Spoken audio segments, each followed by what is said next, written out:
Hello, ഇന്നൊരു missing story പറയാം. വേറെ ആരുടെയല്ല, എൻ്റെ മിസ്സിങ് സ്റ്റോറിയാണ്. പക്ഷേ ഇതിൽ ട്വിസ്റ്റ് എന്താണെന്ന് വെച്ചാൽ എന്നെ മിസ്സായ കാര്യം വേറെ ആരും അറിഞ്ഞില്ല. വേറെ ആരും അറിയണതിന് മുന്നേ തന്നെ ഞാൻ തിരിച്ചെന്നെ വീട്ടിലെത്തിച്ചു. അപ്പോൾ കഥ എന്താണെന്ന് വെച്ചാൽ, ഞാൻ തീരെ ചെറുപ്പത്തിൽ തന്നെ സൈക്കിൾ ഓട്ടാൻ പഠിച്ചു. ഒരു സെക്കൻഡ് സ്റ്റാൻഡേർഡിലൊക്കെ പഠിക്കുമ്പോൾ. അപ്പോൾ പഠിച്ചു കഴിഞ്ഞപ്പോൾ തന്നെ എനിക്ക് പുതിയ സൈക്കിൾ കിട്ടി. പുതിയ സൈക്കിളൊക്കെ കിട്ടിക്കഴിയുമ്പോൾ നമുക്ക് ചവിട്ടാൻ ഭയങ്കര കൊതിയായിരിക്കുമല്ലോ. അപ്പോൾ അങ്ങനെ ഇരിക്കെ ഒരു ദിവസം ഒരു സാറ്റർഡേ അമ്മ തറവാട്ടിൽ പോവുക. ഞങ്ങളപ്പോൾ തറവാട്ട് വീട്ടിൽ നിന്ന് കുറച്ച് ദൂരെ താമസിക്കുന്നു. അപ്പോൾ ഞാനും പോയി അമ്മയുടെ കൂടെ. അങ്ങോട്ട് പോകാൻ 2 വഴിയുണ്ട്. ഒന്നൊരു പാടം, പിന്നെ ഒന്ന് മെയിൻ റോഡിൽ കൂടെ കുറച്ച് വളഞ്ഞു ചുറ്റി. മെയിൻ റോഡിൽ കൂടെ ഒരു 6-7 കിലോമീറ്റർ ദൂരമുണ്ട്.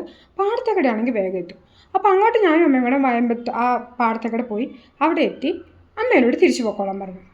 തിരിച്ചു പോരാൻ തുടങ്ങിയപ്പോൾ എനിക്കൊരു ഐഡിയ തോന്നി. തിരിച്ചു വരുമ്പോൾ ഈ മെയിൻ റോഡിൽ കൂടെ വന്നിട്ടുണ്ടെങ്കിൽ എനിക്ക് കുറേ ദൂരം സൈക്കിൾ ചോട്ടാമല്ലോ. അപ്പോൾ ഞാൻ ഒന്നും നോക്കിയില്ല, മെയിൻ റോഡിൽ കൂടെ വിട്ടു. പോരുന്ന വഴിക്ക് എൻ്റെ ഒരു കസിൻ്റെ വീടുണ്ട്. ഞാൻ നൈസായിട്ട് അവിടെ കയറി അവളോട് ആ വഴിയൊക്കെ ഒന്നോടെ ഒന്ന് കൺഫേം ചെയ്തു. അവൾ പറഞ്ഞു, നീ കുറച്ച് പോയി കഴിയുമ്പോൾ ഒരു മാവ് കാണും, അവിടെ നിന്ന് ലെഫ്റ്റ് എടുക്കുക. അത് കഴിയുമ്പോൾ ജംഗ്ഷൻ കാണും, മലയും കീഴ്. അവിടെ എത്തിക്കഴിഞ്ഞാൽ പിന്നെ എനിക്ക് വീട്ടിലോട്ടുള്ള വഴിയായോ. അപ്പോൾ പറഞ്ഞതുപോലെ ഞാൻ ആ വഴിക്ക് വന്നു, മാവ് കണ്ടു, ഞാൻ ലെഫ്റ്റ് എടുത്തു. പിന്നെ ഞാൻ കുറേ ദൂരം സൈക്കിൾ ചവിട്ടി എൻ്റെ സൈക്കിൾ ചവിട്ടാനുള്ള കൊതി മൊത്തം മാറി. പക്ഷേ ഞാൻ ആ പറഞ്ഞ ജംഗ്ഷൻ കണ്ടില്ല.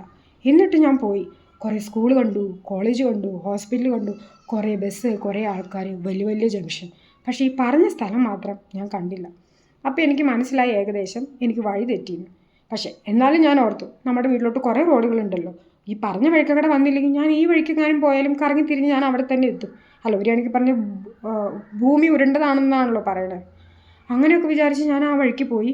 കുറേ കഴിഞ്ഞു, ഞാൻ മടുത്തു, ആകെ ടയേർഡായി. ഞാൻ രാവിലെ 8 മണിക്ക് സ്റ്റാർട്ട് ചെയ്തതാണ്, ഫുഡ് പോലും കഴിക്കാതെ. അതൊരു ഏപ്രിൽ മെയ് സ്കൂൾ അടച്ചിരുന്ന സമയത്തായിരുന്നു. ആ വെയിലത്ത് ആകെ മടുത്തു. എന്നിട്ട് എനിക്ക് വെള്ളം കുടിക്കാൻ തോന്നി. ഞാനൊരു ചേച്ചിയുടെ വീട്ടിൽ കയറി വെള്ളം കുടിച്ചു. അപ്പോൾ ഞാൻ ആ ചേച്ചിയോട് ചോദിച്ചു, ചേച്ചി ഈ മലയങ്കിഴി എവിടെയാണ് സ്ഥലം എന്ന്. അപ്പോൾ ആ ചേച്ചി ആ സ്ഥലപ്പേര് കേട്ടിട്ട് പോലും ഇല്ലായിരുന്നു. അപ്പോൾ എനിക്ക് മനസ്സിലായി ഞാൻ വേറെ ഏതോ ദുനിയാവിലാണ് ചെന്നെത്തിപ്പെട്ടത്. ആ ചേച്ചിയോട് ഞാൻ ആ സ്ഥലം ഏതാണെന്ന് ചോദിച്ചു. അപ്പോൾ ആ ചേച്ചി അടിവാടെന്ന് പറഞ്ഞു. അതും ഞാൻ ഫസ്റ്റ് ടൈമാണ് കേൾക്കണേ. ആക്ച്വലി എൻ്റെ വീട്ടിൽ നിന്ന് ഒരു 15 കിലോമീറ്റർ ദൂരമുള്ളൊരു സ്ഥലമാണത്. എന്നിട്ട് ആ ചേച്ചി എന്നോട് ചോദിച്ചു, ഓക്കെ, ആരുടെ ഇങ്ങനെ നമ്പർ താ, ഞങ്ങൾ വിളിച്ചു പറയാമെന്ന്. പക്ഷേ ആ നാട്ടിൽ ആരുടെയോ ഒരാളുടെ വീട്ടിലേ ഫോണുള്ളൂ. ആ നമ്പർ എനിക്കിട്ട് അറിയുകയില്ല. അപ്പോൾ വേറെ ഓപ്ഷനൊന്നുമില്ല. എന്നാൽ മോള് വന്ന വഴിക്ക് അവിടെ പതുക്കെ തിരിച്ചു പോയിക്കോളണം പറഞ്ഞു ആ ചേച്ചി. പക്ഷേ നമുക്ക് വന്ന വഴി ഓർമ്മയില്ലല്ലോ.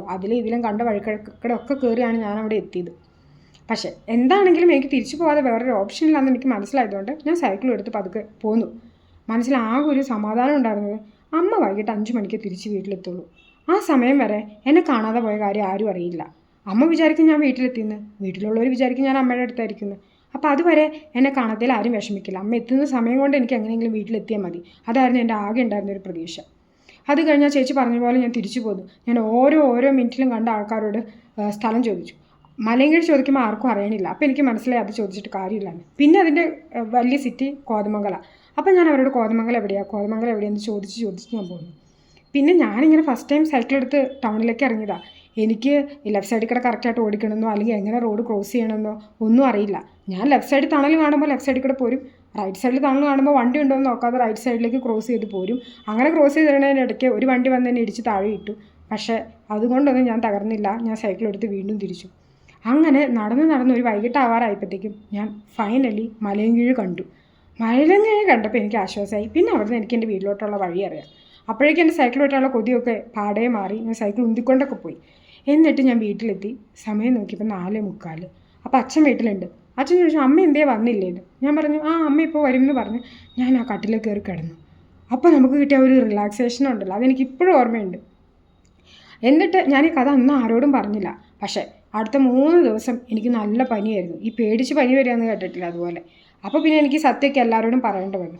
അങ്ങനെ ഞാൻ രഹസ്യമാക്കി വെച്ച എൻ്റെ മിസ്സിങ് കേസ് എൻ്റെ വീട്ടുകാരറിഞ്ഞു. പിന്നെ വീട്ടുകാരിത് എല്ലാവരോടും പറഞ്ഞ് അവസാനം ഇതൊരു പബ്ലിക് സ്റ്റോറിയായി. അപ്പോൾ ഇത്രയേ ഉള്ളൂ. നിങ്ങൾക്ക് ആർക്കും ഇതുപോലത്തെ എക്സ്പീരിയൻസ് ഉണ്ടോ?